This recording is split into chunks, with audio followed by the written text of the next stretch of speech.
আজ ঘুম থেকে উঠে ভীষণ এক্সাইটেড ছিলাম, কারণটা একটু পরে বলছি। তার আগে শোনো, কালকে রাতে শরীরটা একেবারেই ভালো যাচ্ছে না, সত্যি কথা। কিন্তু তবুও মন আর শরীরের মধ্যে একটু পার্থক্য নিশ্চয়ই আছে। তো মন শুধু সবসময় একটু উড়তে চায়, মানে ঘুরতে চায়। তো বাড়িতে ভালো লাগে না, মনে হয় কোথাও ঘুরে ফিরে আসি। তো যাই হোক, সেভাবে তো সুযোগ হয় না। তবে শুনেছি দিদি এসেছে, মামাবাড়িতে আছে এখন। তো ও এখন আবার রিটার্ন বাড়ি যাবে, আবার ফিরে আসবে, সেজন্য কথা বললাম। আর ওরা যখন যাবে আবার রিটার্ন আসবে, তো এই একটা সুযোগ, তার সাথে আমিও একটু ঘুরে আসি। তাই জন্য আমিও ওদের সাথে আজকে চলে যাব, যেহেতু ওরা রিটার্ন করবে। আর আমার এখন তো থাকা পসিবল না, মানে ঘুরতে যাওয়ার যে একটা ব্যাপার থাকে মানুষের বাড়িতে গিয়ে 2 দিন 3 দিন থাকা, আর সেটা এখন তো সম্ভব নয়। বারবির স্কুল আছে, মেয়েকে নিয়ে আর এরকম কোনো প্ল্যানও নেই। কিন্তু যদি হুট করে একটা দিনের জন্য হয় তাহলে কিন্তু বেশ মজাই হয়। সেই জন্য দেখো, আমরা মা মেয়ে দুজনে মিলে রেডি হয়ে গেছি, আর একই দেখো ড্রেস পরেছি। বারবির ড্রেসটা এনেছিলাম কোনো এক দুর্গাপুজোর সময়, ভালো লেগেছিলো ওর ইয়েটা দেখে। তারপর দেখলাম ওমা, বড়দেরও আছে সেম। তারপর ভাবলাম যে আমিও নিই, তাহলে বারবির মতো হয়ে যাবে। তো ওর জন্যই নিয়েছিলাম প্রথমে। যাই হোক, কেমন লাগছে ড্রেসটা জানিও। তারপর আমরা চলে এলাম আমাদের হাইওয়েতে, ওদের জন্য অপেক্ষা করছি। দিদি ওরা এখন যাবে, আসাম যাচ্ছি আমরা আসলে।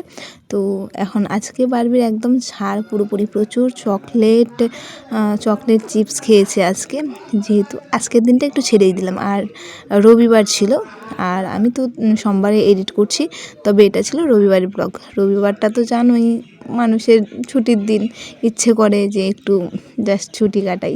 বাড়িতে তো একঘেয়ে কাজ, একই ব্যাপার রোজ দিনের, ভালো লাগে না। আর বারবিরও স্কুল নেই, তাই ভাবলাম আজকের দিনটা যেহেতু এত সুন্দর একটা সুযোগ আছে, চলো একটু ঘুরে আসা যাক। দিদিরা এই যে চলে এলো, ওদের জন্য অপেক্ষা করছিলাম। তো ওরা চলে এলো, আর ছিল জানো তো মানে নিজেদের গাড়ি, মানে আমার দাদার।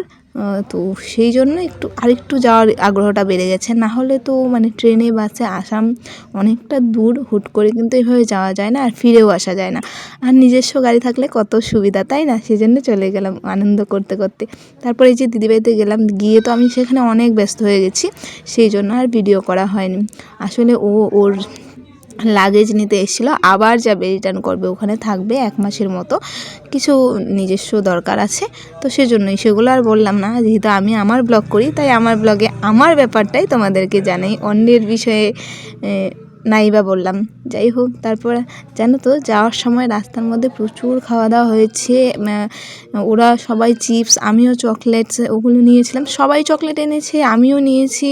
আর চিপস অনেক কিছু খেয়েছে বারবি, সবাই খেয়েছে, সঙ্গে আমিও খেয়ে নিয়েছিলাম জানো তো। তারপর প্রচণ্ড গা গোলাচ্ছিল।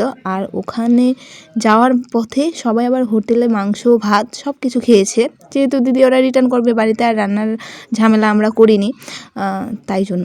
তবে যাওয়ার পথে খেতে পারিনি, তাই আসার পথে ধাবাতে রুটি তড়কা খেয়ে নিয়েছিলাম। চিকেন প্রায় প্রতিদিন বাড়িতে হয়, মানে মাংস, তাই জন্য আমার রুটি তড়কাটাই বেস্ট লাগে। এটা খাওয়া খুব কম হয়, সেই জন্য আমরা এটাই খেয়ে নিচ্ছিলাম। যাওয়ার পথে যেহেতু প্রচুর চিপস চকলেট খাওয়া হয়ে গেছে, সেজন্য যাওয়ার পথে দেখলাম রাস্তায় তরমুজ। সেই তরমুজ দেখে আমি তো মানে আবদার, আমি তরমুজই খাবো, অন্য কিছু খাবো না, মাছ মাংস আমার প্রয়োজন নেই। এই তরমুজটা খেলেই মনে হয় ভীষণ শান্তি লাগবে জানো তো। তারপর তরমুজ নিয়ে সঙ্গে করে বাড়ি গিয়েছিলাম দিদিবাড়ি, ওখানে কেটে সবাই মিলে খেয়েছি। আর কিছু ছিল, ওটা আবার প্যাক করে আমরা নিয়ে এসেছি, গাড়িতে বসে খাচ্ছিলাম, দেখতেই পাচ্ছ। এটা খেয়ে ভীষণ আরাম লাগলো সত্যি। চিপস চকলেট খেলে গা গোলাতে থাকে, কিন্তু তরমুজটা সেরকম ছিল না। আর তাছাড়াও ফেরার পথে ওষুধ খেয়ে নিয়েছিলাম, যেহেতু গা গোলাচ্ছিল।